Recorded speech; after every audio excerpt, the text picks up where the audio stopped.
Bismillahirrahmanirrahim. Assalamualaikum warahmatullahi wabarakatuh. Alhamdulillahirabbil alamin.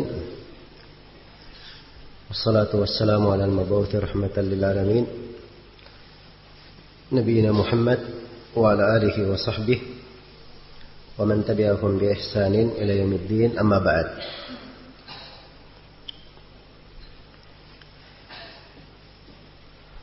Baik, kita telah membaca tentang definisi ilmu al-maqasid. Kemudian telah kita terangkan tentang al-masalih, definisi dan pembagian-pembagiannya, serta apa yang dilakukan ketika terjadi ta'arud al-masalih. Kemudian setelah itu penulis rahimahullahu taala menjelaskan di sini tentang pembagian maqasid itu. Kata beliau rahimahullah, atau kata beliau hafizahullahu taala, "Fama yakun fi ra'yihi muraqabah an tasluha ad-dunya kadal aqibah faqul daruratun tuqamu asla wa ghairuha yaji'u ba'du wasla bihifdzi dinin malina wal aqli wan nafsi wal a'radi thumma an-nasli min jihati ats-tsabati wal wujudi kal ilmi waz zawaji was sujudi wa taratan tahqiquha bid daf'i li mufsidin kal haddi qul wal man'i." Baik, kata beliau hafizahullahu taala, "Fama yakun fi ra'yiha muraqabah." Maka apa yang fi ra'yiha, di dalam menjaganya ada muraqabah, ada pengawasan, maksudnya selalu diperhatikan. Antasluhat dunya kadakal aqibah, yang dengannya terdapat kemaslahatan dunia, demikian pula kemaslahatan al-aqibah. Al-aqibah maksudnya kemaslahatan akhirat.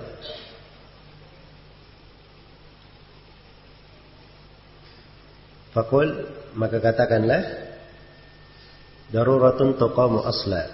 Ini awal pembagian al-maqasid. Jadi beliau membagi maqasid itu terbagi 3. Di sini bahwa maqasidus syariah ada 3 bentuk. Ada namanya ad-daruriyat, dan yang kedua ada namanya al-hajiyat, dan yang ketiga ada namanya at-tahsiniyat. Iya. Beliau memulai dengan pembahasan darurah dahulu. Apa itu ad-daruriyat? Setelah itu beliau menjelaskan tentang pembahasan al-hajiyat. Jadi dari bait syair ke-20 hingga ke-23 itu pembahasan daruriyat. Nanti bait syair ke-24 hingga ke-26 itu pembahasan al-hajiyat. Kemudian bait syair yang ke-27 hingga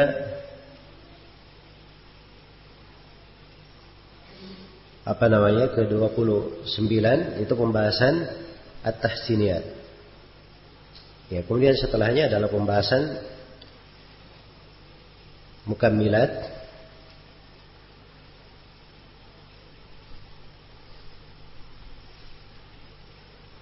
Oleh penulis rahimahullahu atau hafizahullahu taala. Baik. Jadi di sini beliau sudah mulai masuk menjelaskan tentang pembagian-pembagian al-maqasid. Pembagian al-maqasid. Dan ini pembagian maqasid menjadi 3. Daruriyat, hajiyat, dan tahsiniyat. Ini tentunya kita akan bahas nanti ya, sesuai dengan pembagian penulis hafizahullah ta'ala. Ya, dan memang pembagian maqasid dari tiga ini pembagian maqasid dilihat dari sisi keperluan dan pentingnya. Dilihat dari sisi yang mana yang paling kuatnya. Ya, kalau dilihat dari sisi yang paling pentingnya, paling diperlukannya, memang maqasid itu terbagi tiga, seperti yang disebutkan oleh penulis. Iya. Namun ada pembagian maqasid yang lainnya.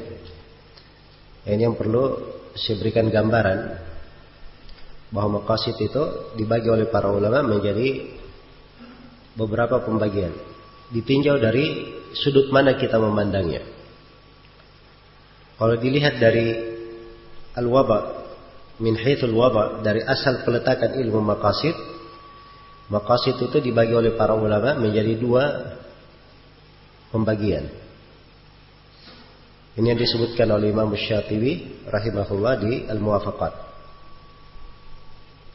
Jadi min haitsul waba, al-maqasid terbagi menjadi berapa?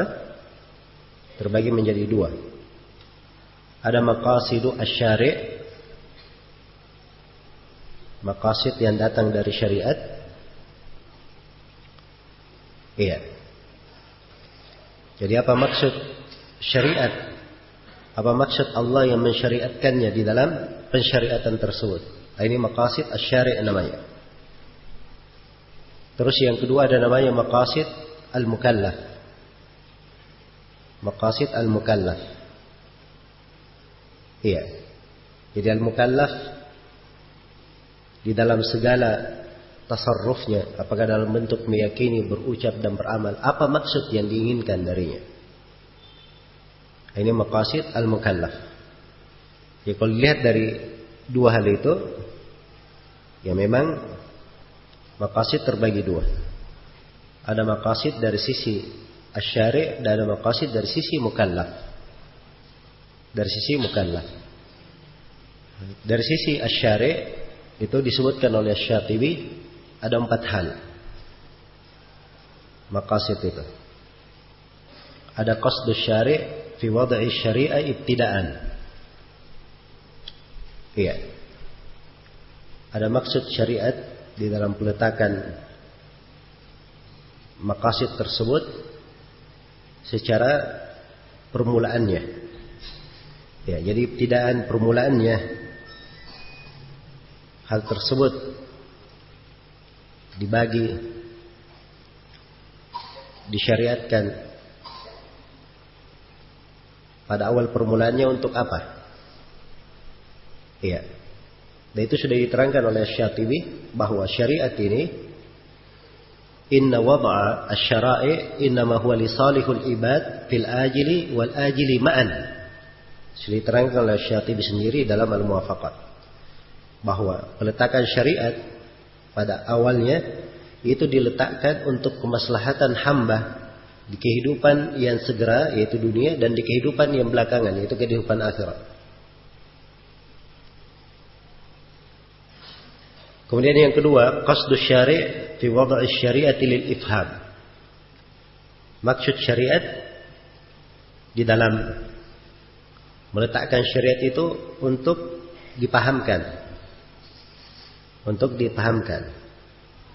Syariat ketiga memaksudkan syariat ini untuk dipahamkan. Apa yang dimaksudkan dalam hal tersebut? Iya. Ini dijelaskan ya oleh Syatibi rahimahullahu taala bagaimana syariat itu sifat-sifatnya sehingga dia bisa untuk dipahami. Iya. Kemudian yang ketiga ada qasdus syari' fi wad'i syari'ati litaklif bi muqtadaha. Meletakkan syariat, maksud pensyariatan dalam syariat itu untuk taklif dengan konsekuensinya. Ditaklif dengan konsekuensinya. Iya. Jadi setelah diketahui untuk dipahami, Kemudian diterangkan bagaimana taklif dengan syariat itu. Diterangkan maksud syariat di dalamnya. Baik. Jadi kalau yang kedua tadi itu penjelasan bahwa syariat itu dipahami, mudah untuk diketahui oleh al-mukallaf. Kalau yang ketiga ini diterangkan bahwa syariat itu ketika diletakkan oleh syariat itu adalah dalam hal yang dia mampu untuk mengerjakannya. Karena dari maksud di dalam syariat, la yukallifullahu nafsan illa wusaha. Allah tidak membebani jiwa kecuali sesuai dengan kemampuannya.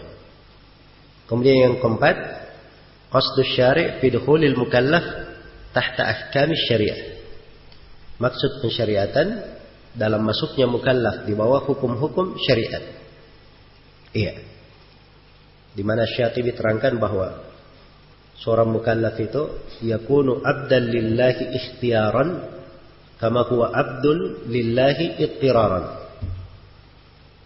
Jadi syariat ini adanya itu maksudnya supaya hamba itu masuk di dalam syariat sebagai hamba yang tunduk di dalam syariat. Sebagaimana dia masuk, dia itu adalah hamba suka atau tidak suka. Ittirar, dia adalah hamba Allah. In kullu man fis samawati wal ard illa atir rahmani abada. Semuanya adalah hamba Allah Subhanahu wa taala secara ittirar. Jadi letakkannya syariat untuk memasukkan dia dalam ahkamut taklif secara ikhtiar. Baik.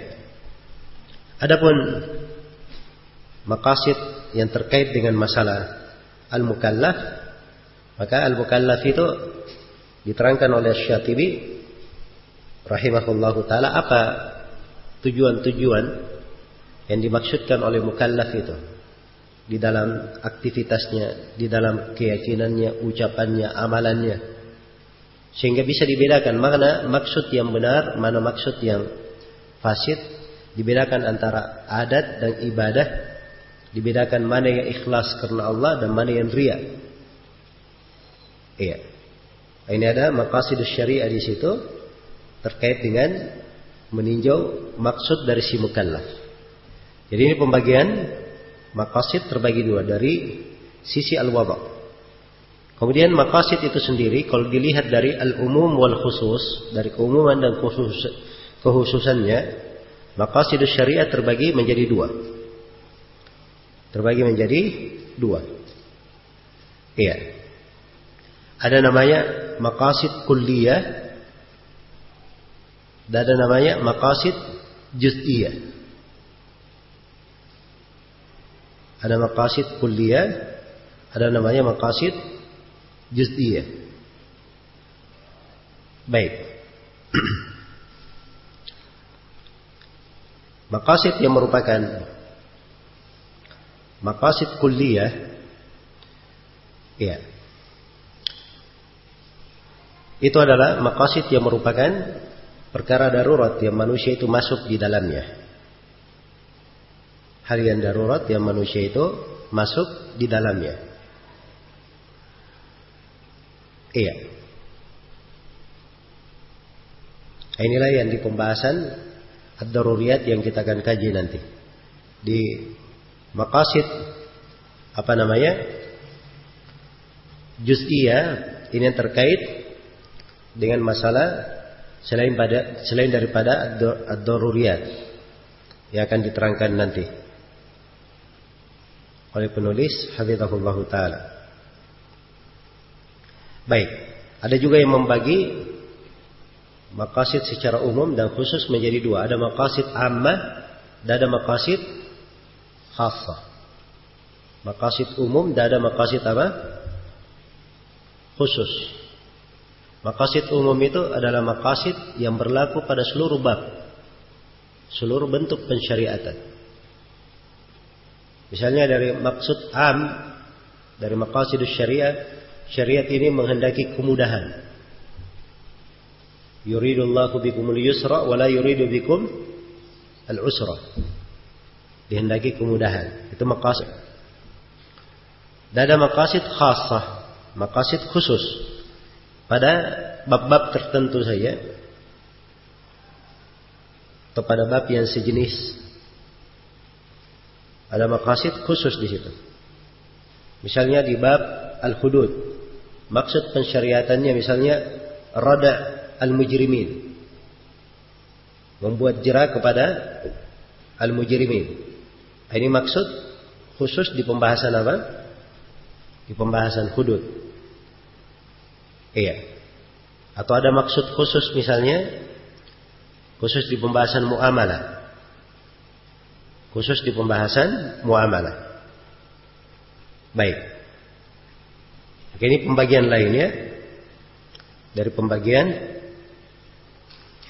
al-maqasid.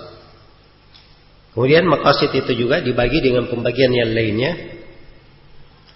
Dilihat kepada bagian mukallaf di dalamnya.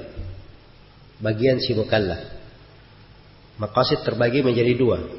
Ada maqasid asliyah dan ada maqasid tabi'ah atau tabaiyah. Iya. Jadi ada maqasid yang terkait dengan asliyah, yang merupakan perkara asliyah pokok, tidak ada bagiannya mukallaf di dalam hal itu. Karena ini adalah daruriyat yang dijaga di setiap agama. Itu yang kita akan bahas nanti di perkara daruriyat. Dan ini ada yang merupakan fardu ain, ada yang merupakan fardu kifayah. Iya. Dan ada maqasid yang merupakan pengikut saya. Pengikut. Yang di dalamnya dipelihara memang hak si mukallaf itu. Iya. Ada konsekuensinya terkait si mukallaf sebagai dia mukallaf. Ada hal yang dia senangi, ada hal yang terkait dengan syahwatnya. Iya. Boleh dia memanfaatkan yang mubahat dan semisal dengan itu. Baik. Saya teruskan dulu ya pembagian maqasid.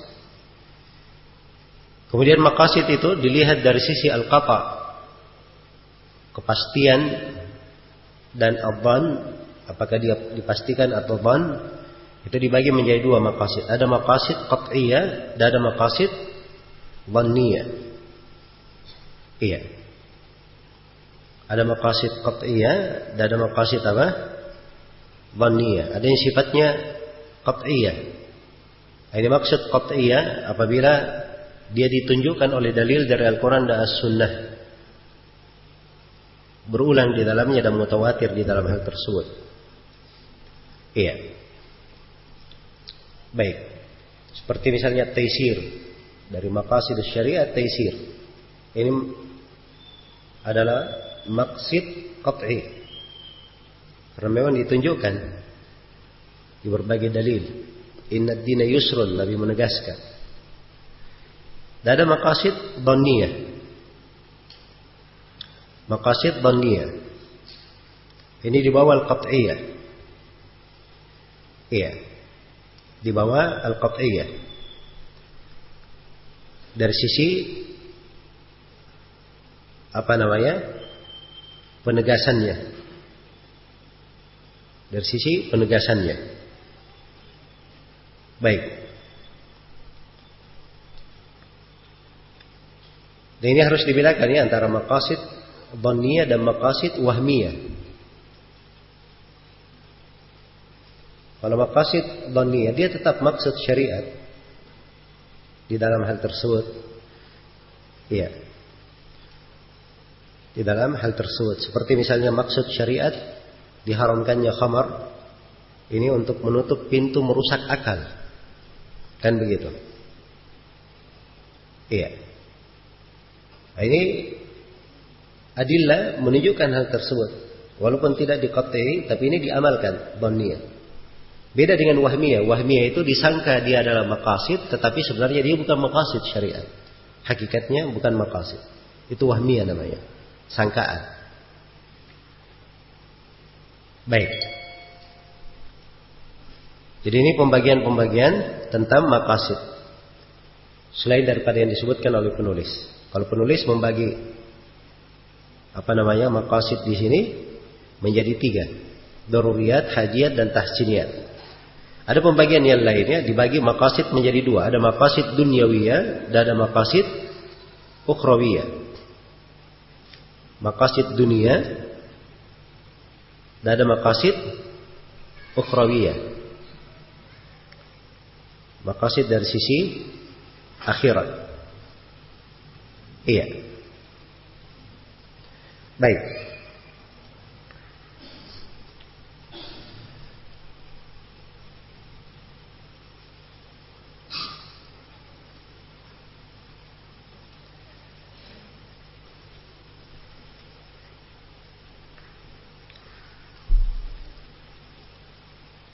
Jadi ini sudah tampak ya pembagian-pembagian dari maqasid tersebut. Iya. Jadi faedah di dalam mengetahui pembagian maqasid ini, nanti ketika terjadi ta'arud, yang mana yang didahulukan? Yang mana yang didahulukan? Jadi kalau ada maqasid misalnya yang dia merupakan asliyah dan tabaiyah, maka yang didahulukan adalah asliyah.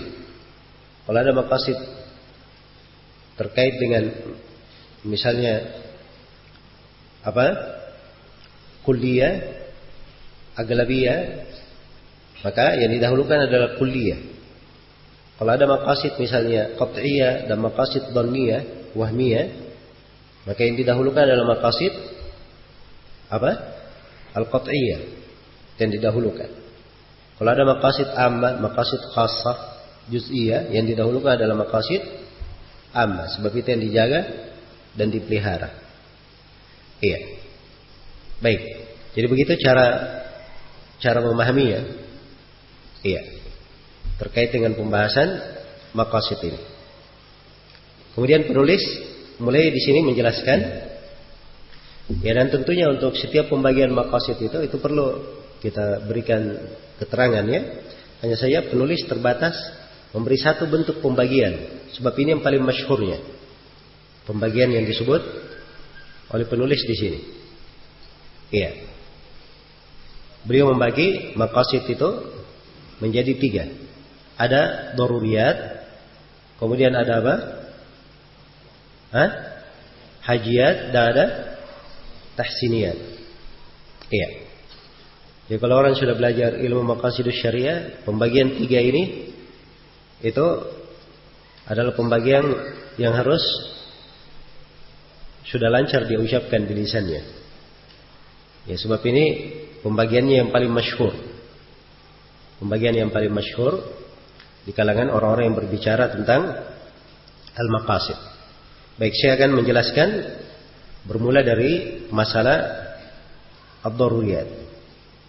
Kata penulis, faqul daruratun tuqamu asla wa ghairuha yaji'u ba'du wasla. Katakanlah darurat, maqasid daruriyah, tuqamu aslan, dia ditegakkan sebagai asal. Nah, jadi secara asal ini yang didahulukan, ad-daruriyat ini, tuqamu aslan wa ghairuha yaji'u ba'du wasla, dan selainnya itu datang setelahnya penyambung. Datang setelahnya sebagai penyambung. Iya. Jadi hajiyat, tahsiniyat itu adalah hal yang menyambung dari darurat ini, ad-daruriyat. Apa itu ad-daruriyat? Ad-daruriyat itu dalam 5 perkara. Iya. Dalam 5 perkara. Sebagian ulama ada yang menyebutkan 6 perkara. Tapi umumnya disebut 5 ya. Hanya yang kelima ini yang ada penyebutan apakah dia ala arat atau nasal, atau disebut dua-duanya. Kalau penulis berkata bihifdi dini, ya. Yang pertama beliau sebutkan tentang penjagaan terhadap ad-din. Baik. Kemudian yang kedua, jadi yang pertama beliau sebut dari al-maqasid adalah hifdzuddin. Penjagaan terhadap apa? Agama. Ya, bihifdzi dinin, penjagaan terhadap agama. Kemudian malina. Bihifdzi dinin malina. Ini yang kedua, penjagaan terhadap harta. Hifdzul mal. Wal akli, ini yang ketiga. Iya. Penjagaan terhadap apa? Al-aql. Dan yang keempat, wan nafsi, penjagaan terhadap jiwa. Jiwa yang dimaksudnya adalah an-nafs al-ma'sumah, jiwa yang ma'sum, yang dijaga di dalam syariat. Kemudian yang kelima, wal a'radi, penjagaan terhadap al-a'rad. Iya. Kehormatan. Baik. Ini yang kelima ini ada yang silam pendapat ya di dalam menghitungnya. Ada yang menghitung al-a'rad ini masuk ke dalam hajiat. Dan ada yang meletakkannya di posisi an-nasab. Penulis di sini menyebutkan semuanya mimbab istitrad untuk melengkapi. Hifdzul a'rad, dan yang keenam hifdzun nasl, menjaga nasl. Iya. Jadi umumnya memang disebutkan daruriyat khamsah begitu. 5 perkara darurat. Tapi kalau dirinci ada yang memasukkan khusus untuk nasab dengan a'rab. Maka bisa menjadi 6 di dalam hitungan. Iya. Baik. Min jihati tsabati wal wujudi. Dan ini penjagaannya dari dua sisi. Ada penjagaan dari sisi al-wujud. Dari sisi apa? Al-wujud, adanya. Was-sabat, tetapnya. Kal-ilmi waz-zawaji was-sujudi. Seperti berilmu dan seperti ilmu, nikah dan sujud. Wa taratan tahqiquha bid-daf'i li mufsidin kal haddi qul wal man'i. Iya. Dan kadang penjagaannya itu dari sisi al-adam, penolakan. Ya, ada dari sisi al-wujud, penjagaan dari sisi al-wujud, dan ada penjagaan dari sisi al-adam, yaitu menolak al-fasad, hal yang kurang, ya, menghilangkan sesuatu darinya. Nah, seperti itu. Diberi contoh seperti hudud. Seperti hudud wal man'i. Al-man' artinya pengharaman. Ya, misalnya diharamkan meminum khamar untuk menjaga apa? Menjaga akal. Iya. Jadi ini dalam al-maqasid selalu ada dua hal ini. Selalu ada dua hal ini. Iya. Ada yang terkait dengan penjagaan terhadap wujudnya, dan ada penjagaan terhadap adamnya. Penjagaan dari sisi al-wujud, dan ada penjagaan dari sisi al-adam. Iya. Jadi yang pertama adalah ad-daruriyat. Ini maksud yang paling tingginya. Ad-daruriyat. Jadi dipelajari dari sisi seluruh maksud pensyariatan, maka subhanallah diketemukan bahwa syariat ini tidak ada yang keluar dari penjagaan terhadap ad-daruriyat ini. Kalau dia tidak menjaga kepada ad-daruriyat, maka dia menjaga kepada hajiat atau kepada tahsiniyat. Syariat tidak keluar dari itu. Iya. Tidak keluar dari hal tersebut. Dan daruriyat umumnya orang menyebutkan daruriyat al-khams begitu. Tapi penulis menyebutkan 6 di sini untuk melengkapi dari hal yang lebih umum yang berjalan supaya tercakup semua ucapan para ulama di dalam hal ini. Iya. Jadi di sini dihitung oleh penulis yang pertama adalah hifdzuddin, penjagaan agama. Agama itu dijaga dari dua sisi ya, selalu. Agama dijaga dari dua sisi. Yang pertama dijaga dari sisi al-wujud. Iya. Dari sisi al-wujud, agama dijaga dari beberapa bentuk. Dijaga dari beberapa bentuk. Yang pertama, agama ini dijaga dengan Allah mensyariatkan keimanan. Arkan al-iman. Iya. Kemudian dijaga agama ini dengan beramal terhadap syariat tersebut. Dijaga agama ini dengan mengucapkan syahadatain. Dijaga agama ini dengan melaksanakan sholat, zakat, puasa. Ini semuanya penjagaan dari sisi apa? Al-wujud. Dan ada penjagaan dari sisi al-adam. Dijaga agama ini dengan jihad. Jadi kalau ada yang bertanya, kenapa disyariatkan jihad? Jawabannya untuk menjaga agama. Iya. Untuk menjaga agama. Supaya jangan ada yang murtad keluar dari agama, ditegakkan had terhadap siapa yang keluar darinya. Demikian pula dari penjagaan terhadap agama, diharamkan bid'ah. Diharamkan bid'ah dan diberi syariat untuk menjatuhkan uqubah terhadap ahlul bid'ah. Ini penjagaan terhadap apa? Terhadap agama. Iya. Karena itu dinukil kesepakatan para ulama tentang wajibnya menghajar ahlul bid'ah, memutus mereka. Itu ada disebut oleh para salaf di dalam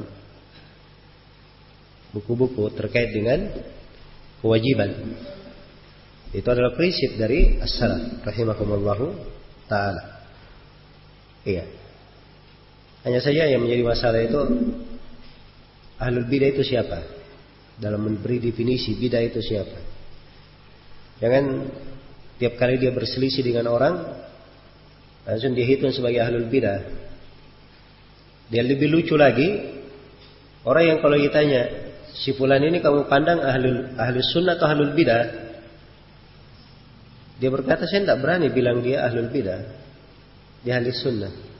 Terus kok diperlakukan sebagai ahlul bidah? Ya memang seperti itu.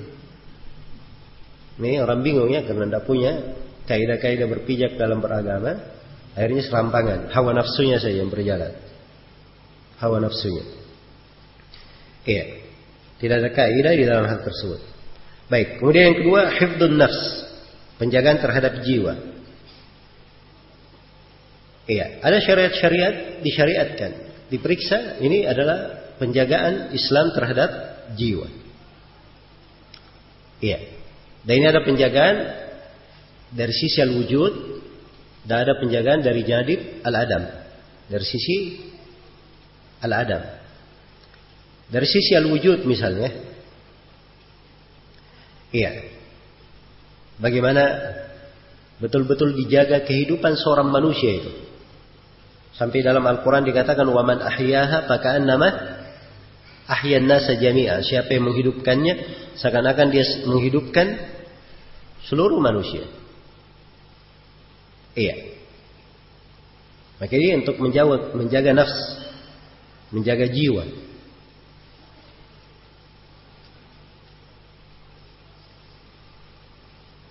Demikian pula penjagaan jiwa itu dari sisi al-adam.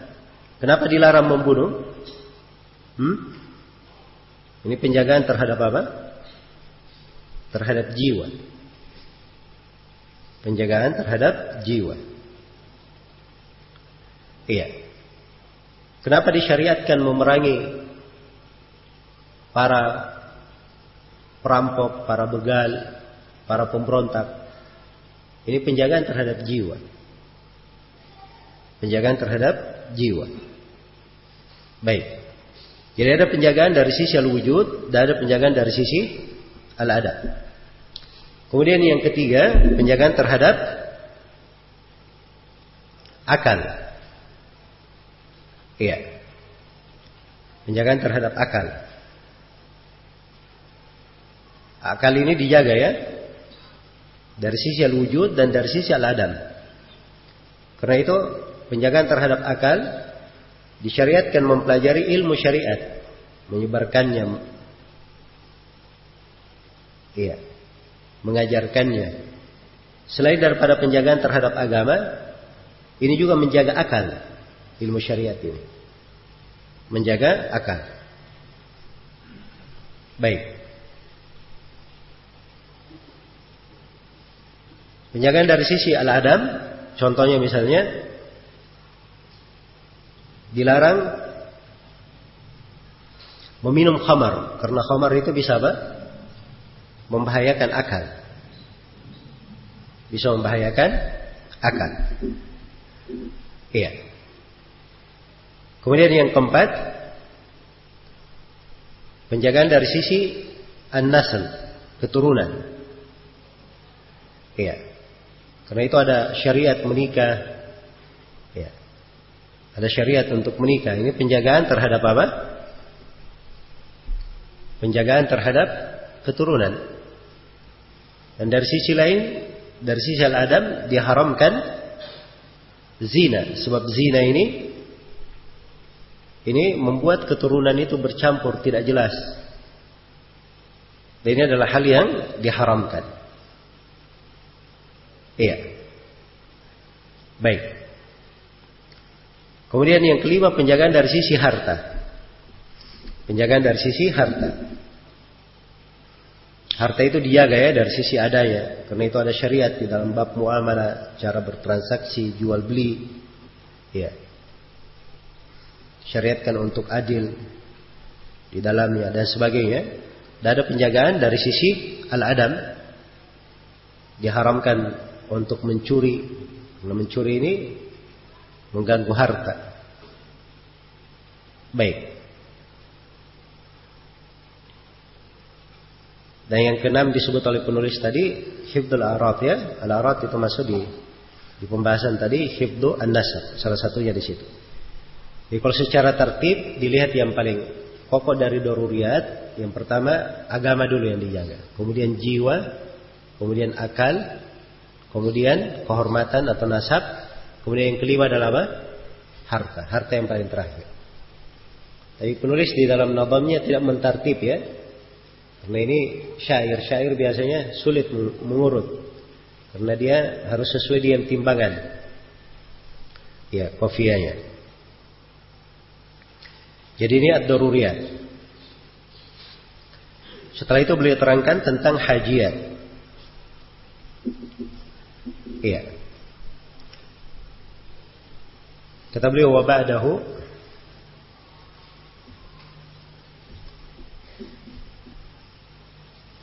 baik. Kata beliau wa ba'dahu al-hajiyu du'tidadi muftaqirun ilaihi fil ibadi min jihati at-tawsi'i wat-taysiri wa man'i tadyiqin ma'a ta'siri kal jam'i fil asfari lis-salati wa dar'i lil hududi fis syubahati. Sudah lengkap ya? Beliau sebutkan definisi al-hajiyat sekaligus contohnya. Jadi hajiyat itu wa ba'dahu al-haji, setelah darurat itu ada pembahasan al-hajiyat. Du'tidadi. Iya. Al-hajiyat itu dia adalah hal yang diperhitungkan. Hal yang diperhitungkan. Muftakirun ilaihi fil ibadi. Diperlukan di tengah hamba. Dari sisi mana dihitung dan diperlukan? Min jihati tausi'i wa taysiri. Untuk memberi kelapangan dan kemudahan. Wa man'i tadyiqin ma'a ta'siri. Dan untuk menahan kesempitan, menyempitkan dan menyulitkan. Iya, ini definisi untuk hajiyat. Jadi hajiyat itu adalah maqasid syariat yang diperlukan oleh seorang hamba. Iya. Dengan keperluan yang dianggap, yang dihitung. Dari sisi tausi' dan taisir. Diberi kelapangan dan kemudahan di situ. untuk mengangkat kesempitan yang bisa membuat haraj, membuat susah. Iya. Maka ada hal-hal yang dimudahkan di dalam syariat. Dan ini masuknya di pembahasan hajiat. Diberi contoh kal jam'i fil asfari lis salati. Seperti menjamak salat. Menjamak salat ketika safar. Syariat menjamak salat ini masuk ke dalam pembagian apa? Daruriyat atau hajiat? Hajiat.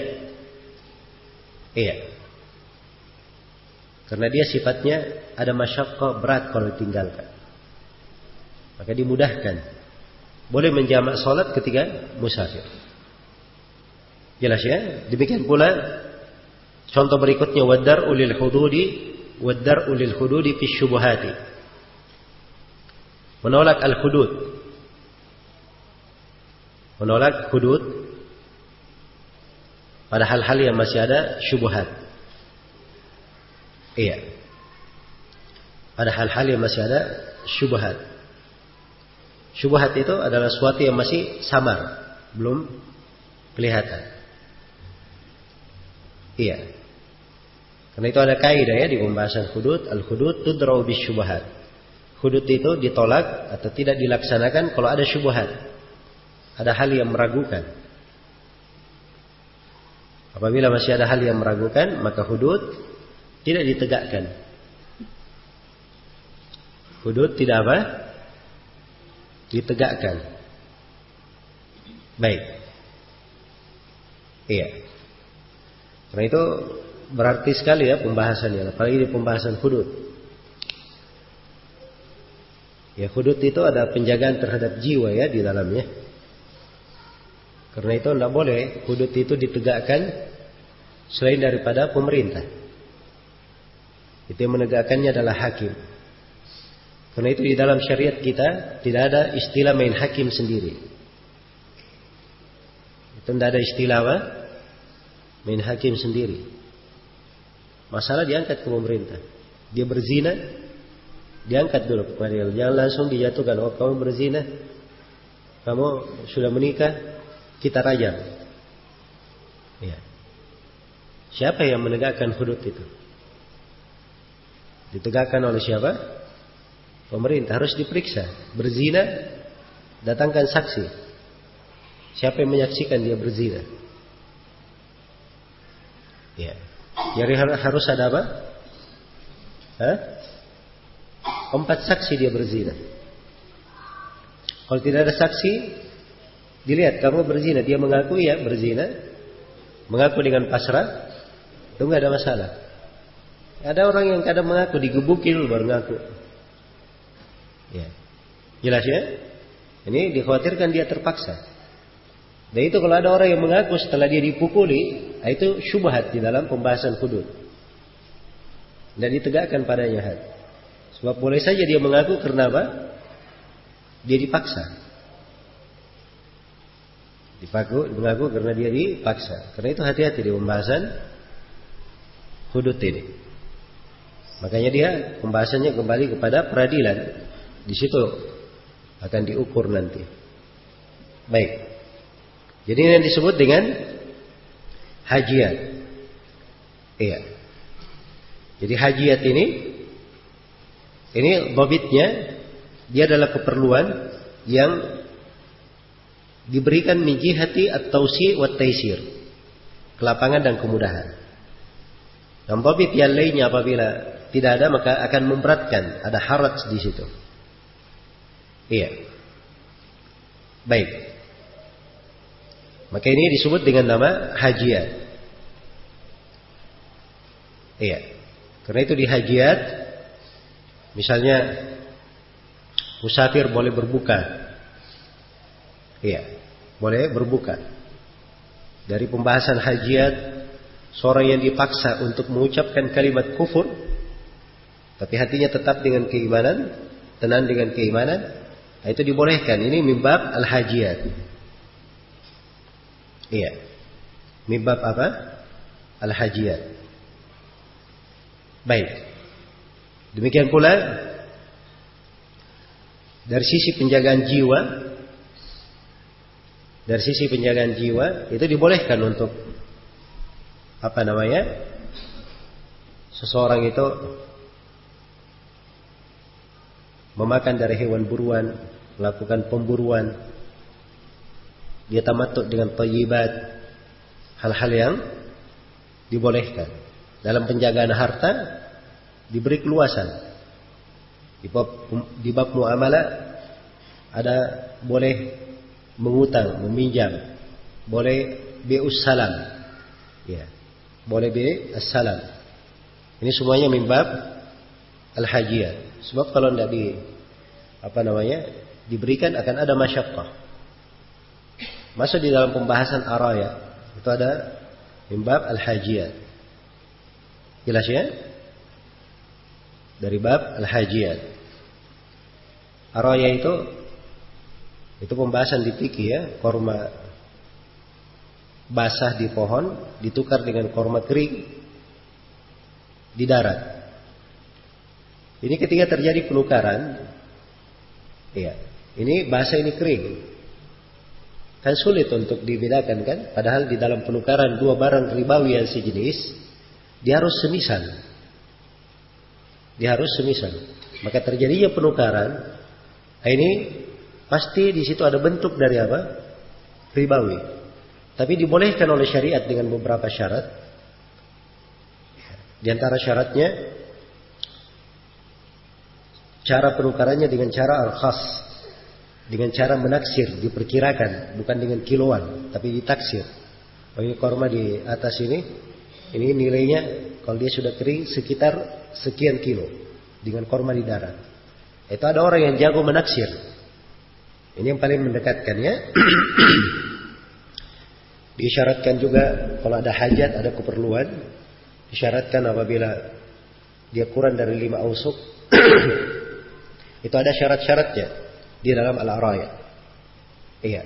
Sebab kalau tidak diperbolehkan itu akan menjadi haraj. Maka ini masuk di dalam pembahasan hajiyah. Baik. Jadi penulis sudah memberikan ukuran dari hajiyat, bagaimana babitnya, dan beliau juga sudah terangkan contohnya. Setelah itu beliau berpindah ke pembahasan berikutnya terkait dengan at-tahsiniyat. Kata beliau, wa ba'dahu nau'ul muhassinati ma jaa'a bi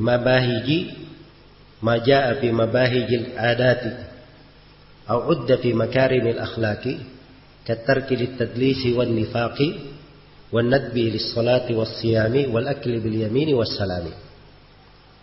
Ini yang ketiga ya dari maqasidus syariah, pembahasan at-tahsiniyat. Al-maqasid at-tahsiniyah. Ya, dan maqasid at-tahsiniyah itu babitnya kata beliau apa yang datang dalam bentuk mabahij al-adat. Iya. Hal yang dengannya keindahan adab-adab, adat istiadat. Au udda fi makarimil akhlaqi. Atau dihitung di dalam akhlak yang mulia. Jadi itu maqasid at-tahsiniyah, ukurannya maqasid yang berjalan sesuai dengan mahasinil adat dan makarimil akhlak. Ya, kalau dia masuk dari adat yang baik, akhlak yang mulia, maka ini kaitannya dengan apa? Kaitannya dengan at-tahsiniyah. Ya, diberi contoh oleh Nazim di sini. Katarki litadlisi, tidak melakukan tadlis, wan nifaq, dan menutupi. Jadi kalau dia ada barang, dia bilang ini barang bagus, padahal di dalamnya ada apa? Ada kerusakan. Itu diharamkan ya. Ya. Jadi masuk di dalam pembahasan tahsiniyat, karena ini terkait dengan apa? Syariat mengharamkan hal tersebut karena ini bertentangan dengan akhlak yang mulia dan bertentangan dengan kebiasaan yang baik. Demikian pula wan nadab lis salati, iya, wasyami. An nadab lis salati maksudnya salat sunnah, dan salat Sholat sunnah dan puasa sunnah. Puasa, sholat sunnah dan puasa sunnah. Ini masuk di dalam tahsiniyat. Wal akli bil yamini, makan dengan tangan kanan. Makan dengan tangan kanan itu masuk ke dalam apa? Tahsiniyat. Iya. Demikian pula memberi salam. Ini masuk di dalam apa? Tahsiniyat. Baik. Jadi ini pembagian maqasid menjadi 3. Daruriyat. Apa yang kedua?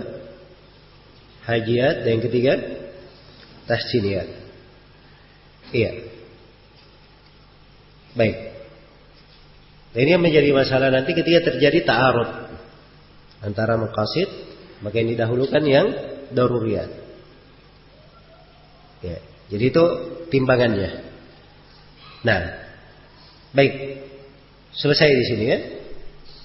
Saya bahas dulu kelanjutan ucapan penulis terkait dengan masalah apa namanya? Mukammilat, penyempurna dari 3 ini. Ada mukammilatnya. Setelah diuraikan mukammilatnya, saya akan terangkan satu pembahasan lagi untuk pertemuan ini. Itu terkait dengan masalah turuq ma'rifatil maqasid. Bagaimana cara mengenal maqasidus syariah. Baik. Iya. Jadi kata beliau di sini, hafizahullah, walaysa wahidun bila takmili. Fatali'ul usula ya khalili. Fa fi daruratin ma'al haji ma qad ata tatimmatal asli. Kal hukmi bil idhari lisyara'i wal fitri fil asfari lil musari'i. Wadhalikum ra'awhu fit tahsini ka'ada bil ahdathi itabyini. Ini penjelasan tentang al-mukammilat. Iya. Jadi setelah penulis selesai menguraikan tentang maqasidus syariah, pada apa yang diperlukan, bahwa maqasidus syariah itu yang merupakan maqasid amma, maqasid asliyah, itu ada 3, ada ad-daruriyat dan ada al-hajiyat dan ada tahsiniyat. Maka setiap dari maqasid ini itu ada penyempurnanya. Ada penyempurnanya. Dan penyempurnanya terbagi 2. Ada penyempurna kulli dan ada penyempurna juz'i. Takmil kulli dan ada takmil juz'i. Takmil kulli itu setiap yang namanya tahsini ataupun haji itu menyempurnakan daruri. Jadi tahsiniyat dan hajiyat itu menyempurnakan apa? Daruriyat. Dia penyempurna. Ya, itu takmil kulli. Adapun takmil juz'i, maka setiap dari maqasid tersebut ada penyempurnanya. Untuk darurinya ada penyempurnanya, untuk tahsiniyatnya ada penyempurnanya, dan untuk hajiyatnya ada apa? Penyempurnanya juga. Ada penyempurnanya. Iya. Baik. Diberi contoh ya penyempurna di dalam ad-daruriyat. Kal hukmi bil idhari lisyara'i. Jadi beliau katakan walaysa wahidun bila takmili. Tidak ada satupun dari maqasid yang disebutkan itu daruriyat, hajiyat dan tahsiniyat, tidak ada satupun bila takmili, yang tidak ada penyempurnanya. Semuanya ada penyempurnanya. Fatali'ul usula ya khalili. Karena itu perhatikan usul ini, wahai kekasihku, wahai kawanku. Fa fi daruratin mal haji, padahal darurat disertai dengan haji, maqad ata tatimmatal asli, apa yang datangnya menyempurnakan asli. Jadi haji ini menyempurnakan darurat. Itu tadi yang saya katakan. Takmil apa ini namanya? Takmil kulli. Iya. Ada yang sifatnya takmil kulli. Dan ada sifatnya takmil pada itunya sendiri, pada takmil juz'i. Jadi pada hal yang daruriyat misalnya, daruriyat tadi salah satu bentuk daruriyat contohnya hifdzuddin. Menjaga apa? Menjaga agama. Ya. Termasuk daruriyat ya, menjaga apa? Agama. Ya, sekarang apa takbilnya, penyempurnanya? Disebut oleh penulis kal hukmi bil adhari lisyara'i. Seperti hukum menampakkan syariat. Iya. Jadi penjagaan agama ini disempurnakan dengan cara syariat itu ditampakkan, diperlihatkan. Diperlihatkan dari syariat tersebut. Ini penyempurna. Jelas ya? Penyempurna. Syariat ditampakkan. Baik. Jadi ini bentuk dari penyempurnaan di pembahasan darurat. Wal fitri fil asfari lil musari'i. Nah, contoh di dalam hajiat, takmil dalam hajiat ini contohnya berbuka di safar. Iya. Berbuka di dalam safar ini kan, ini dari bab apa? Daruriyat atau hajiat? Hah? Hajiat, sudah kita terangkan. Berbuka apa namanya? Bagian dari hajiat. Jadi diizinkan untuk daf'ul masyaqqah. Iya. Untuk menolak masyaqqah. Dan itu disempurnakan dengan dia al-fitru fis safar, dengan dia berbuka di perjalanan. Nah, lil musari'i bagi orang yang segera, maksudnya di sini segera di dalam kebaikan, orang yang taat bukan bermaksiat. Ini pada safar yang merupakan ketaatan, bukan pada safar yang apa? Maksiat. Dan ini dalam pendapat jumhurul ulama. Kesilam pendapatnya dalam hal tersebut. Iya. Kemudian contoh penyempurna di dalam tahsiniyat. Wadalikum ra'auhu fit tahsini ka'adabil ahdathi itabiin. Demikian pula mereka di dalam tahsin melihat contohnya adab di dalam menunaikan hajat, membuang hajat. Ini adab qadaul hajat, ini mimbab apa? Ya. Mimbab takmil untuk at-tahsiniyat. Dia diperintah untuk menyempurnakan tahsiniyat, makarimul akhlak, adab yang bagus. Itabini, i di situ dari wa'a ya i. Kata perintahnya apa?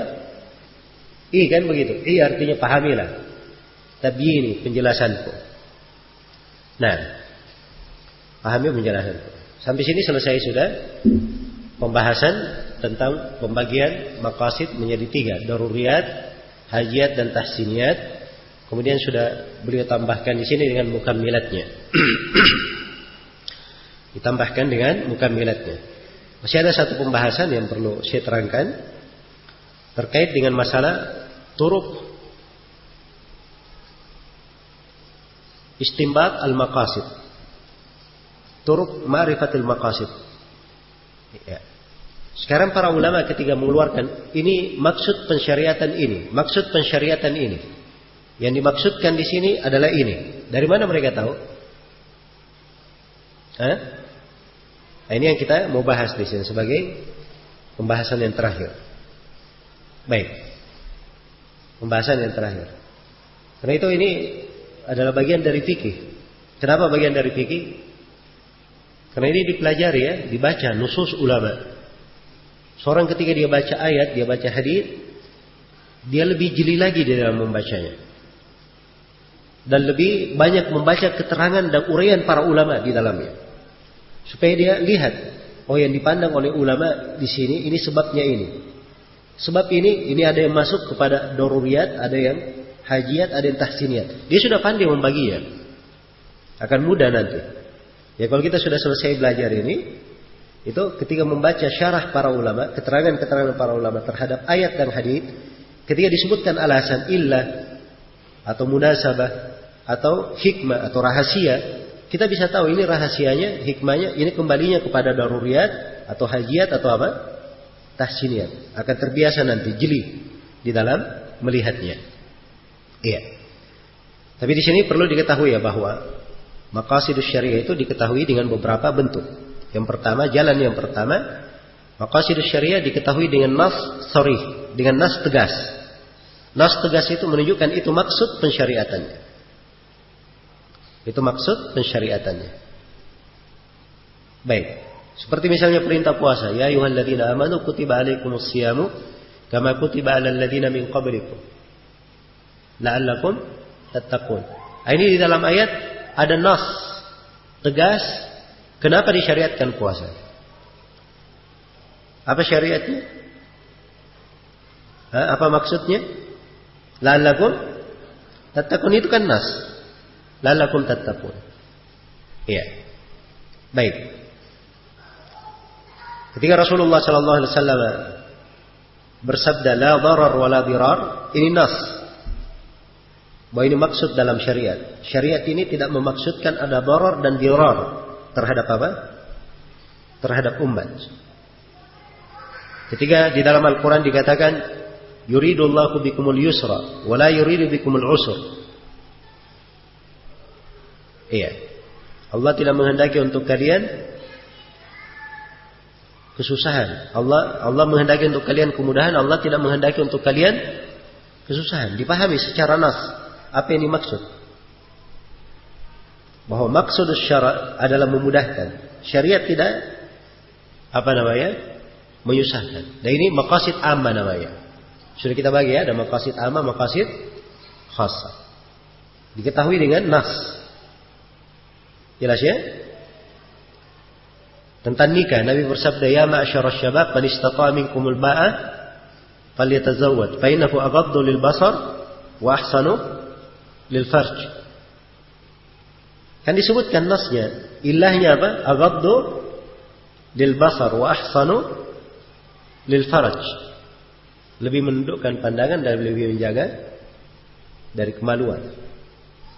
Iya. Jadi ada hal yang kembali kepada penjagaan agama, ada hal yang kembali kepada penjagaan a'rad. Ini kan mengembalikan nanti. Dari situ kita memahami maksudnya. Ya. Nabi membolehkan nadhar. Iya. Membolehkan nadhar bagi apa? Orang yang mau melamar.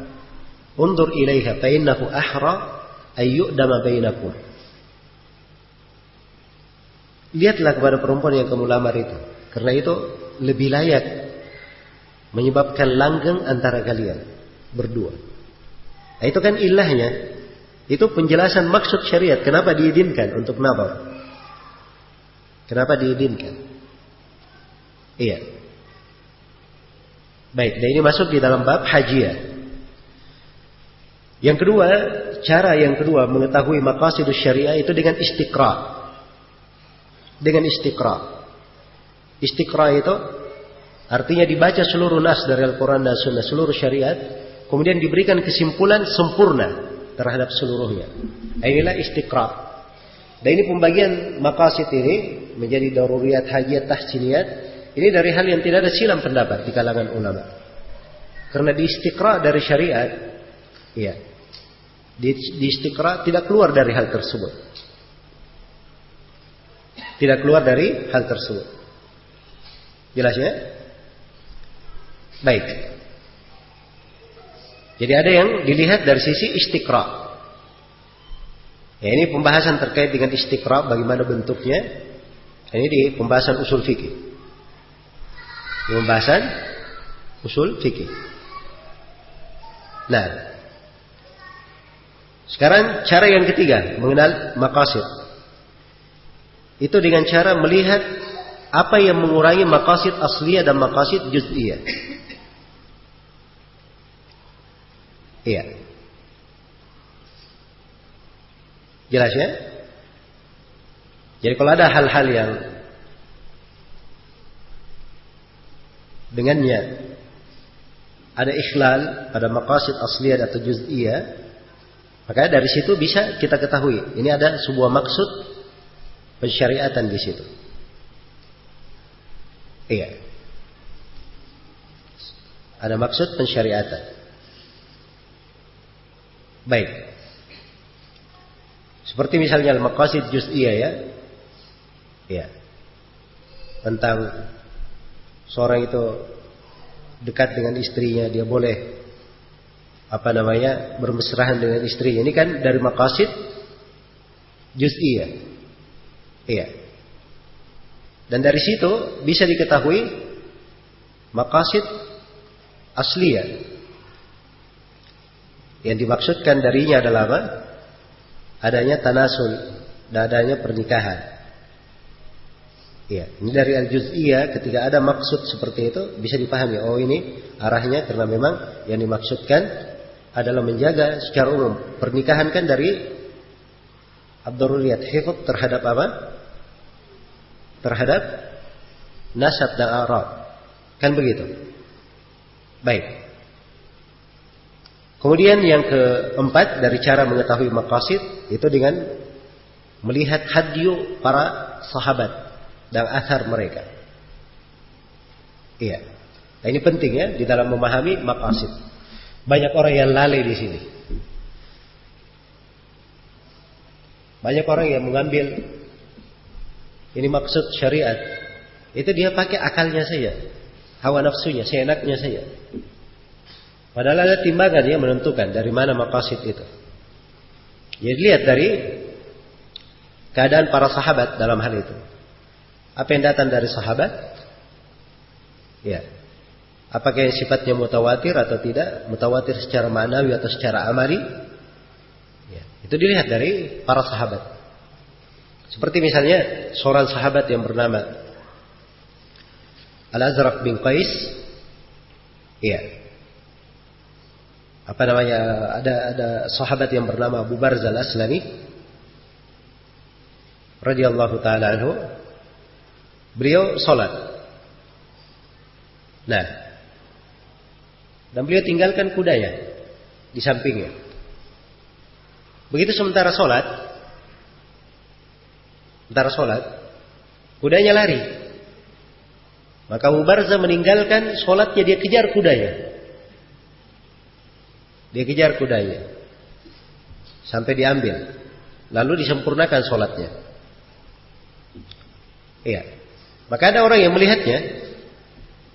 Dia berkata, lihat syekh ini.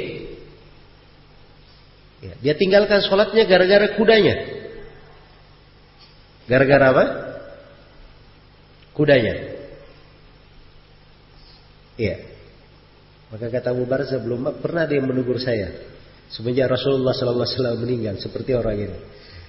Iya. Baik. Kemudian kata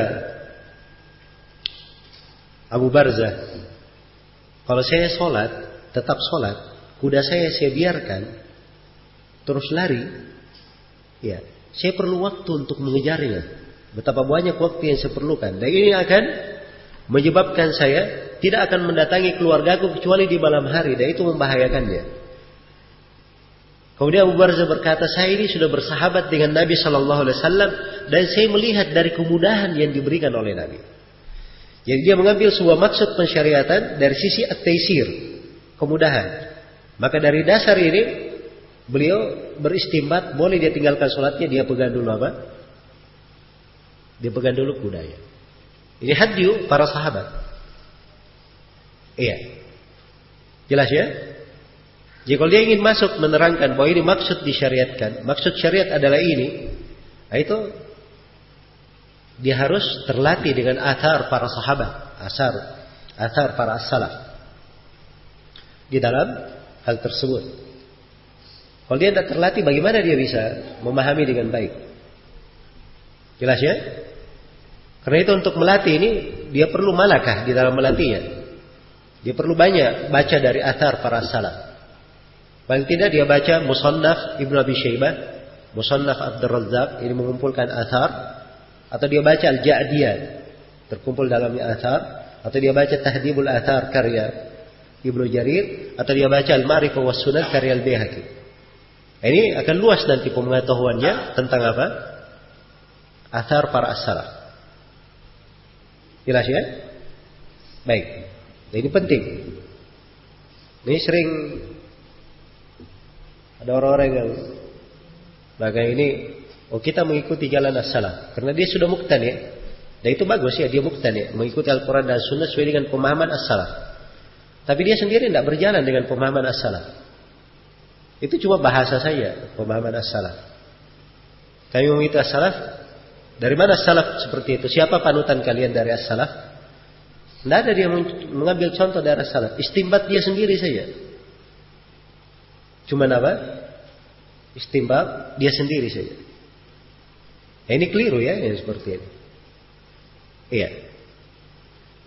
Dan antum juga tahu ya, orang yang kadang pakai sedikit-sedikit kibarul ulama. Bersama kibarul ulama. Siapa kibar ulamanya? Cuma 1-2 orang saja. Atau 2 orang, paling banyak 3 orang lah. Disebutkan. Kalau ditanya di Saudi tentang kibar ulama itu tidak dihitung kibarul ulama di kalangan pemerintah Saudi maupun ulama di Saudi. Jelas ya? Dan ada hukum tadi saya sebutkan terkait dengan masalah siapa yang berwenang memberikan fatwa itu. Dan yang anehnya lagi, kalau mereka bikin perbuatan, itu perbuatan pribadi. Tapi bahasanya kita ikut kibar ulama. Iya. Dan itu sudah terbukti ya, ketika ada perbuatan yang ditanyakan, disalahkan langsung oleh para ulama. Dan saya yakin, para ulama itu orang-orang yang baik, orang-orang yang saleh, kalau tahu perbuatan orang-orang yang seperti ini, itu pasti akan mengingatkan akan kesesatan jalan orang-orang yang seperti itu. Iya. Maka ini pembahasan pentingnya di dalam mengenal ilmu syar'i. Nah, termasuk di dalam memahami maqasidus syariah di sini. Itu terikat seorang dengan hadyu as-salaf. Banyak dia baca ucapan para sahabat, bagaimana mereka memahami fikihnya. Dan ini yang kurang ya, banyak yang kurang di sini. Iya. Saya banyak mengikuti dari rosail di pembahasan jami'iyah, risalah, doktora, magister. Kemudian saya juga mengikuti perkembangan para penuntut ilmu di berbagai tempat. Ketika masuk di dalam pembahasan fikih, menterji aqwal, pendapat 1, 2, itu jarang ada yang memperhatikan apa ucapan sahabat di dalam hal ini. Bagaimana athar para as-salaf di dalam hal tersebut, di dalam memahami. Padahal ini harusnya diberi bagian supaya seorang memahami pemahaman tersebut sesuai dengan jalan as-salaf. Jelas ya? Kalau dia tidak ketemukan athar misalnya, baru dia pakai turukul adillah yang lain. Karena itu kan di pembahasan usul fikih, pembahasan adillah kan banyak bentuk adillah. Ada Al-Quran, ada As-Sunnah, ada ijma', ada qiyas, ada qaulus sahabat, ada ucapan sahabat. Kan begitu. Ini semuanya kan adillah. Iya. Dan ada adillah yang mukhtalaf fiha yang lainnya. Nah, ini pada dalil-dalil yang bisa dipakai, dia pakai pendalilan itu. Agar supaya dia tidak jatuh di dalam kekeliruan. Dia gabungkan seluruh pendalilan. Kemudian dari jalan mengenal maqasidus syariah adalah i'tibar al-ma'alat. Memperhitungkan efek dari perbuatan, hasil dari perbuatan. Iya. Baik. Memperhitungkannya. Karena itu di ayat ya, wala tasubbul ladina yad'una min dunillahi fayasubbullaha adawan bighairi ilm. Ini kan i'tibar ma'alat. Jangan kamu mencela orang yang beribadah kepada selain Allah. Sebab kalau kamu mencela, mereka akan balik mencela Allah tanpa apa? Ilmu. Mereka sewenang-wenang dengan melampaui batas dan tanpa ilmu.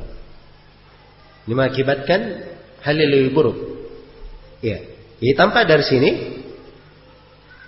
dari maksud pensyariatan, bahwa syariat itu dijaga al-masalih wal mafasid di dalamnya. Ini kan bisa dipetik dengan mengiktibar ma'alat. Iya. Dan itu ada fikih di semua pembahasan tentang fikih i'tibar ma'alat. Dia memperhitungkan efek atau hasil dari apa yang dia lakukan. Itu ada fikihnya. Dan itu dibangun di atasnya hukum. Ya, karena itu seorang faqih, seorang ahli fikih, dia pandai memperhitungkan akibat dari perbuatannya. Akibat dari yang dia ucapkan. Akibat hukum yang dia tetapkan. Iya. Jadi itu sudah dia hitung sebelumnya. Ketika dia jatuhkan hukum itu, dia terangkan fatwa ini, dia sudah hitung apa? ma'alatnya. Jelas ya?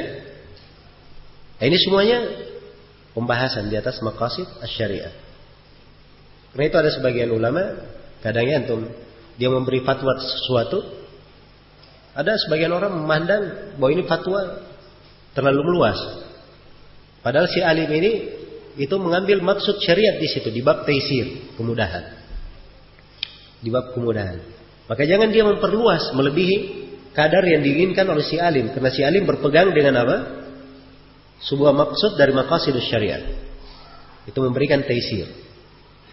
Kadang si alim menginginkan dengannya saddud dari'ah, menutup pintu. Iya.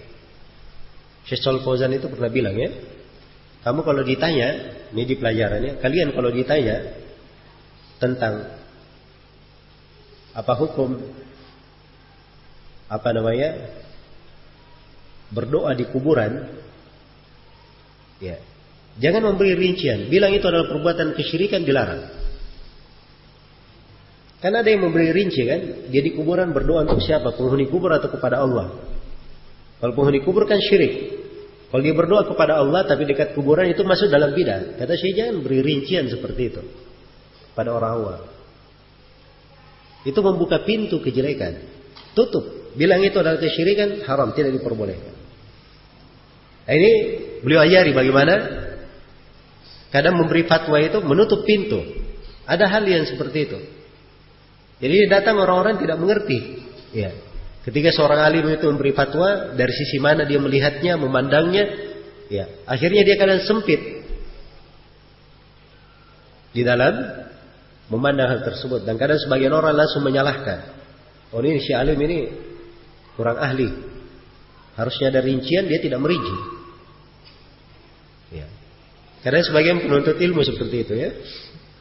Saya pernah ada sebutkan di majalah An-Nasihah dulu, fatwa Syekh Ahmad An-Najmi tentang sebuah pembahasan. Iya. Tentang sebuah pembahasan. Nah, ada yang kirim pesan ke saya, sebagian ikhwan mutahammisin. Dia bilang apa ini, dikhawatirkan fatwa Syekh ini membuka pintu bergampangan. Ini tidak tahu dia dari mana arah Syekh berfatwa, apa sisi dalil yang beliau pakai, ya, sudut pandangnya kayak baik dalam syariat, langsung dia menjatuhkan hukum terhadap seorang alim seperti itu. Baik, karena itu hati-hati ya di dalam hal-hal yang seperti ini. Maka ini ilmu, ketika seorang mengetahui ya, nah ini baru ada wawasan. Oh, rupanya detail sekali perkara ilmu agama ini. Iya, detail sekali. Banyak hal yang perlu kita perhatikan. Baik. Saya kira cukup sampai sini ya, kita selesaikan. 2 bait syair lagi. Kata beliau, hafizahullahu taala, "Fahadhihi khatimatul hasna'i, kamaltuha fi rihlatil ahsa'i, muhamdilan wa syakiran lirabbi, mustaghfiran min zallati wa dhanbi." Kata beliau, maka ini adalah khatimatul asna, penutup yang indah. Iya. Kamal Tuhan, saya sempurnakan manduma ini di rihlatil ahsa, ke rihlaku, perjalananku menuju ke al-ahsa. Nah, ini dari dalam safar ya, diselesaikan oleh Syekh di sini. Nah, muhamdilan wa syakiran lil rabbi, dengan selalu memuji Allah, maksudnya selalu berucap alhamdulillah. Wa syakiran lil rabbi, dan bersyukur kepada Rabb, mustaghfiran min zallati wa dambi, dan saya beristighfar. Istighfar itu kalau digunakan sendiri, dia masuk di dalamnya taubat juga. Beristighfar min zallati wa dambi. Zalla dan ad-dam itu mufrad ya, tapi ketika disandarkan kepada dhamir, dia bermakna umum. Maksudnya dia beristighfar dari segala kekeliruan dan dosa. Dari segala kekeliruan dan segala dosanya. Baik, selesai sudah pembahasan dari manzumah ini.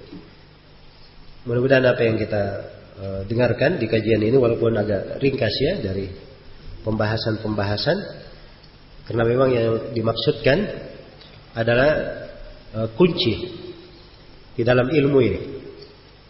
Ya, gambaran akan ilmu maqasidus syariah. Iya. Siapa yang ingin meluas di dalamnya, ada buku-buku yang meluas di dalam hal tersebut. Ada tingkatan-tingkatan berikutnya. Baik. Jadi ini manzumah bagus ya untuk dihafalkan, dipahami sebagai dasar.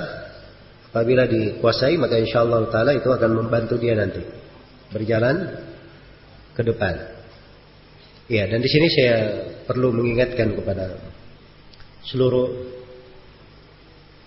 hadirin bahwa syariat itu perlu kita lingkup seluruhnya. Jadi kalau seorang dalam belajar, itu dia pelajari mukhtasarat dulu, yang ringkasan-ringkasan. Walaupun ringkas, tapi dia pernah lewat semuanya. Nah, itu akan memberikan penggambaran apa? Penggambaran lengkap terhadap agama ini. Jadi ibaratnya ada rumah.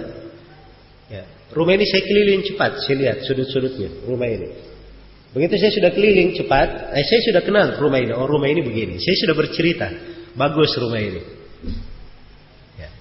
Tapi kalau saya disuruh bikin rumah sendiri, belum tentu saya bisa kan? Kalau saya ditanya rincian, ini temboknya terbuat dari apa, warnanya apa dan sebagainya, saya kemarin lewatnya cepat. Ya, kan begitu. Maka mungkin nanti setelah lewat cepat, dia punya gambaran cepat, itu akan lebih mudah lagi kalau dia lewat pelan-pelan, lebih gampang lagi dia memahami nanti. Ya. Sama dengan bidang-bidang ilmu seperti itu. Iya. Dan ini yang menjadi sebab banyaknya kekeliruan di dalam memahami. Dari sebab banyaknya terjadi percekcokan dan perselisihan. Ini orang-orang yang sempit di dalam memahami. Sempit di dalam apa? Memahami.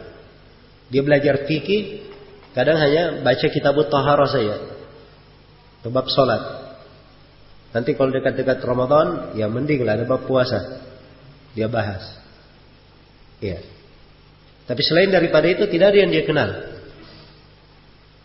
Iya. Setelah itu dia ingin memberikan ketentuan-ketentuan tegas di tengah manusia. Bagaimana caranya? Syariat sendiri dia belum pernah lihat keindahannya di seluruh sudutnya. Dia bisa memberikan apa? Ketentuan-ketentuan di tengah manusia. Nah, ini bahaya sekali ya. Iya. Ini akan terjadi banyak ketimpangan nanti dalam hal yang seperti itu. Nah, ini rumit nanti pembahasannya. Karena itu seorang penuntut ilmu itu harus memiliki taksil ilmi yang kuat sekali. Nah, itu Syekh Shalih Al-Fauzan selalu berkata, ya, kehadiran para penuntut ilmu itu di majelis-majelis ilmu, di masjid-masjid untuk belajar ilmu secara taksili itu lebih penting daripada dia hadir di apa? Di bangku-bangku kuliah. Jelas ya? Jadi kadang di bangku kuliah betul, Masya Allah banyak ilmu yang dia pelajari. Tapi namanya kuliah, kadang lewat begitu saja. Ada bab yang kadang dia lewati. Padahal ilmu itu harusnya dia pernah baca dari awal sampai akhirnya. Ada ringkasan, ada yang pertengahan, ada yang meluas. Tapi paling tidak dia pernah baca dari awal sampai akhirnya. Supaya lengkap pemahamannya. Iya. Supaya lengkap pemahamannya. Karena yang menjadi muskilah alam ini, sebagaimana yang dikatakan oleh Syekhul Islam Ibnu Taimiyah, muskilatul alam itu adalah 4 orang setengah-setengah. Ada nisfu mutakallim, setengah di dalam pembahasan akidah. Ada setengah di dalam pembahasan fikih, nisfu faqih. Ya. Ada nisfu tabib, dan ada nisfu apa? Nahwi. Nah, ini setengah-setengah semuanya. Yang pertama merusak agama orang, merusak keyakinannya. Yang kedua merusak agamanya. Ya. Dan yang ketiga ini setengah apa namanya? Tabib, ini merusak badan orang. Dan setengah nahwi ini merusak lisan orang. Karena dia hanya belajar setengah saja. Hanya kenal sedikit. Karena itu ilmu syariat diambil secara keseluruhan. Ya. Baik. Karena itu saya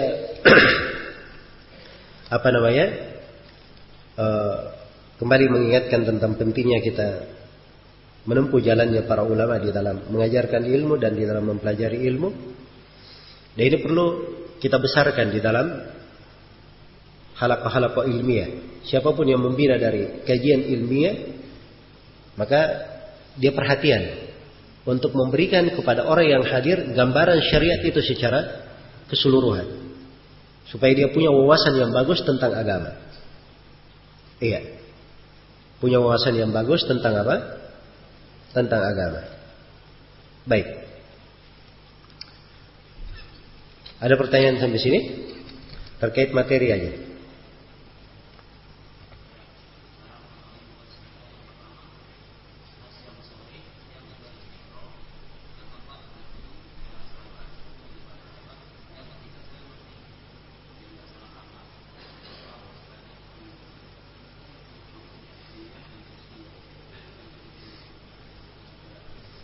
Apa? Tadi membedakan, maksudnya dari ketika ada maqasid di situ, dia dapat maqasid yang juz'iyah, dia bisa keluarkan darinya maqasid al-asliyah. Iya. Ketika ada ikhlal di maqasid juz'iyahnya atau di maqasid dari asliyahnya, maka kelihatan salah satu dari maqasid yang lainnya. Baik. Itu contoh ya yang saya berikan.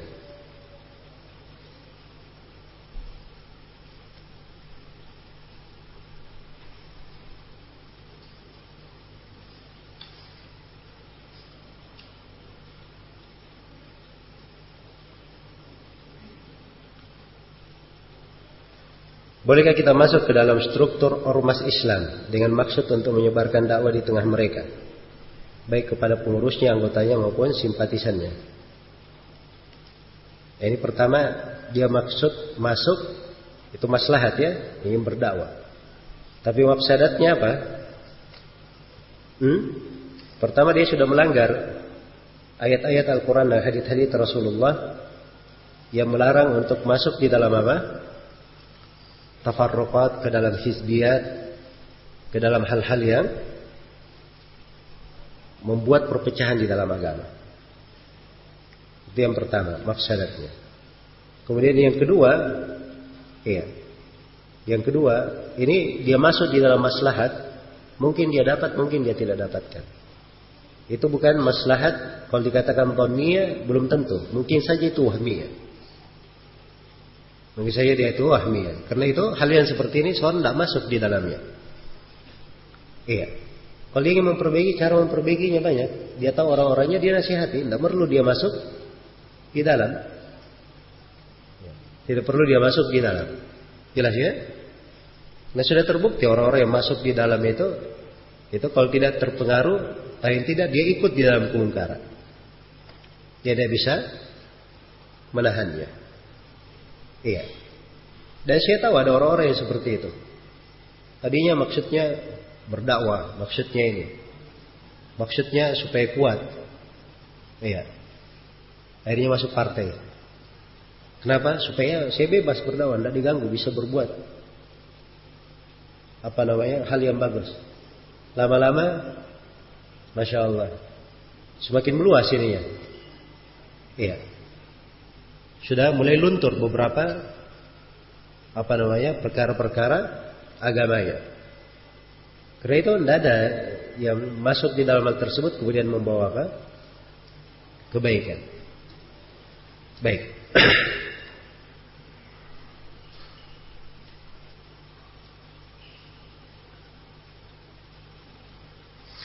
Bagaimana Syekh Ustaz tentang perempuan yang menonton video dakwah dai lewat TV? Apakah tidak masuk fitnah pandangan? Iya, jelas masuklah. Iya. Jadi untuk hal tersebut perempuan kalau dia perlu, dia dengar suara saja, tidak perlu dia melihat. Dia mendengar suara saja, tidak perlu dia melihat. Ini etika dikembalikan kepada si perempuan, kan begitu? Iya. Adapun kalau misalnya itu keluar dari stasiun televisi, kemudian televisinya dikatakan itu ustadz-ustadznya harus dihijab kalau dia ceramah, itu hal yang tidak mungkin. Karena maslahat di dalam penyebaran mereka itu maslahat bukan untuk perempuan saja, untuk banyak orang. adanya doror yang seperti itu dimaafkan. Dari sisi ada maslahat yang lebih besar daripada itu. Hanya saja untuk perempuan diberikan kaidahnya di dalam hal yang seperti itu. Jelasnya selalu diingatkan. Jadi tidak dibuka pintu bergampangan. Tidak dibuka pintu bergampangan dalam hal tersebut. Ada sebagian dai-dai yang mulai tampil belakangan ini, itu bentuknya meluas. Ya. Majelis taklim seperti ini, di depannya akhwat sebenarnya, kanan akhwat banyak. Pakai cadar, ada yang pakai cadar, banyak juga yang tidak pakai cadar. Hah? Di sininya ikhwan sebelahnya. Ini gimana uslub seperti ini? Padahal yang hadir mengenal sunnah harusnya diarahkan kepada hal yang baik. Dan syariatlah seperti itu.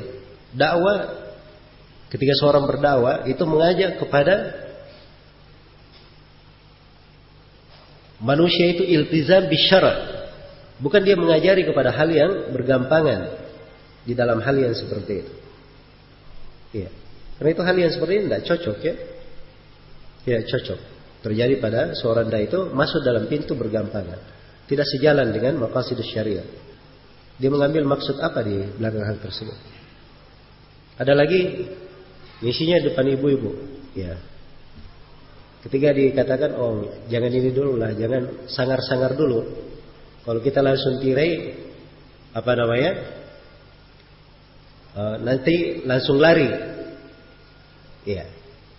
Baik. Kalau dia memang seperti itu tidak bisa langsung menirai, dibuat jauh dulu orangnya. Dia jauh di sana, dia jangan dekat-dekat supaya ada apa? Paling tidak kejauhan itu memberikan jarak. Kan begitu?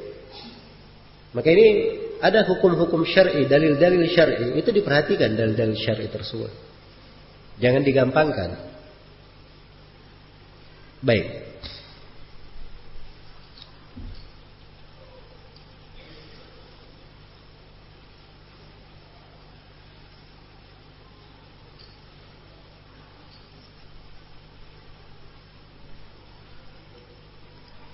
Ini pertanyaan mengarah ya, saya jangan memberikan ini apa namanya arahan-arahan kepada hal tertentu. Saya sudah berikan kaidah ya.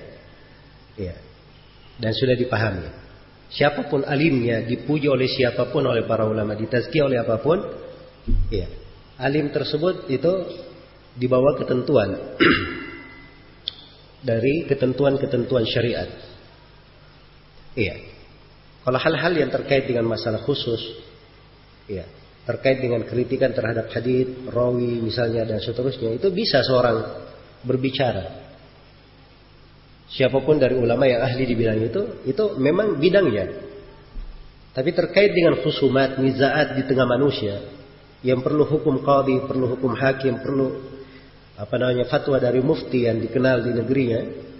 Maka itu hukum lain di pembahasan. Jangan digabungkan antara dua hal. Baik. Iya.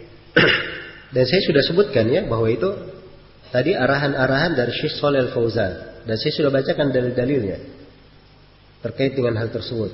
Saya tambahkan lagi Ammar bin Yasir radhiyallahu anhu itu pernah menyampaikan kepada Umar hadits tentang tayamum. Dan Umar berkata, saya enggak ingat itu hai Ammar. Ammar berkata, wahai Amirul Mukminin, kita waktu itu bersama.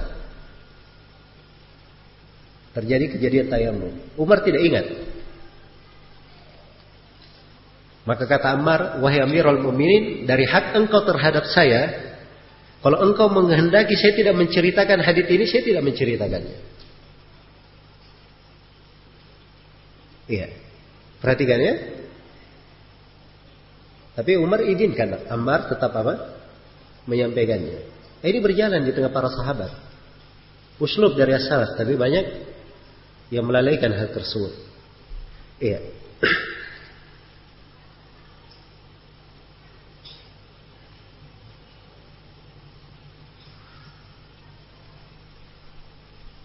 Baik, ini terkait dengan masalah sirah sebagian dari para masyayikh kita. Ini perlu waktu ya untuk majelis yang lain. Semoga Allah mudahkan untuk hal tersebut.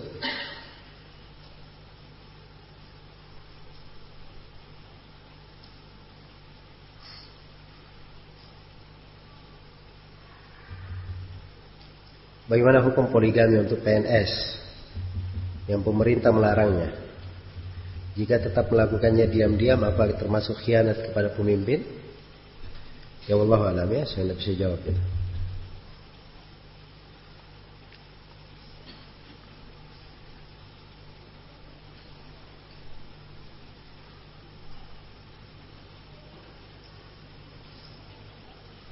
Seorang mukmin dia berbahagia saat mendapatkan nikmat dengan syukurnya, bila bisa berbahagia saat musibah dengan sabarnya. Bagaimana seorang yang terlilit hutang bisa tetap hidup bahagia sementara ancaman hutang akan terbawa kalau ia mati membawa hutang? Karena dia telah bertahun-tahun belum bisa menyisihkan penghasilannya untuk membayar hutangnya. Ya, yang pertama itu masuk di dalam bab sabar. Dia perlu kesabaran. Terus yang kedua, dia perlu bab ridha. Ridha terhadap ketentuan Allah Subhanahu wa taala dan beriman kepada takdirnya. Allah telah takdirkan untuknya. Dia perlu bersabar. Adanya perasaan yang seperti ini itu menunjukkan adanya ketakwaan di dalam hati. Dan Allah Subhanahu wa taala telah berfirman, "Fattaqullaha mastata'tum." Bertakwalah kepada Allah sesuai dengan kemampuan kalian. Jadi kalau dia sudah bertakwa sesuai dengan kemampuannya, dia maksimal, jujur, tulus ingin melunasinya tapi belum dimudahkan, maka kejujuran, ketulusan, ridha terhadap ketentuan Allah itu selalu membawa kebaikan. Pasti akan membawa kebaikan. Iya, karena itu dia perbaiki hal-hal itu tadi. Mungkin ada kekurangan dari sisi itu.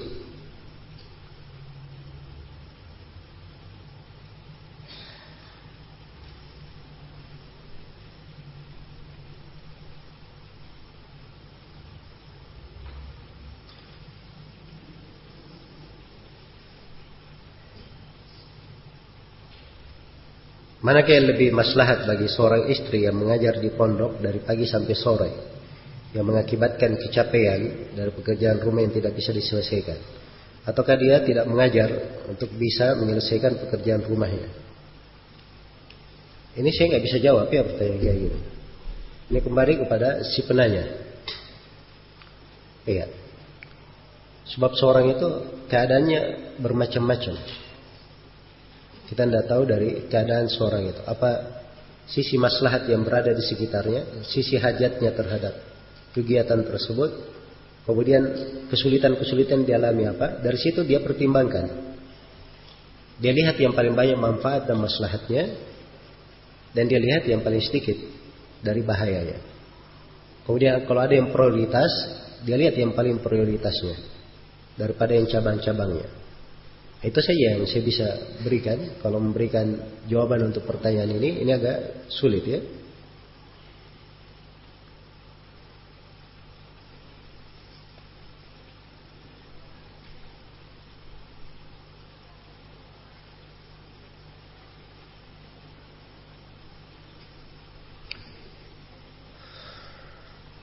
Baik.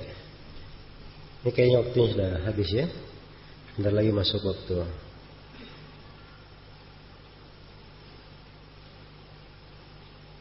Kapan seorang itu bisa dikatakan mujtahid?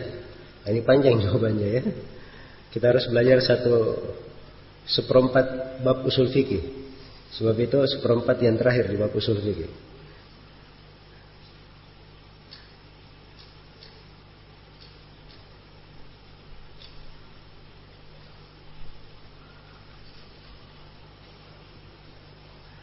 Baik, saya kira cukup dulu sampai sini. Insyaallah taala kita untuk materi ini sudah selesai. Hanya ada satu sesi nanti, tausiah umum setelah maghrib nanti. Ya Allah taala. Mudah-mudahan apa yang kita kaji untuk pembahasan materi ini ada manfaatnya untuk seluruh hadirin, dan saya mohon maaf atas segala macam kekurangan. Ya Allah taala alam. Subhanakallahumma wa bihamdik, asyhadu an la ilaha illa anta, astaghfiruka wa atubu ilaik. Walhamdulillahirabbil alamin. Wassalamualaikum warahmatullahi wabarakatuh.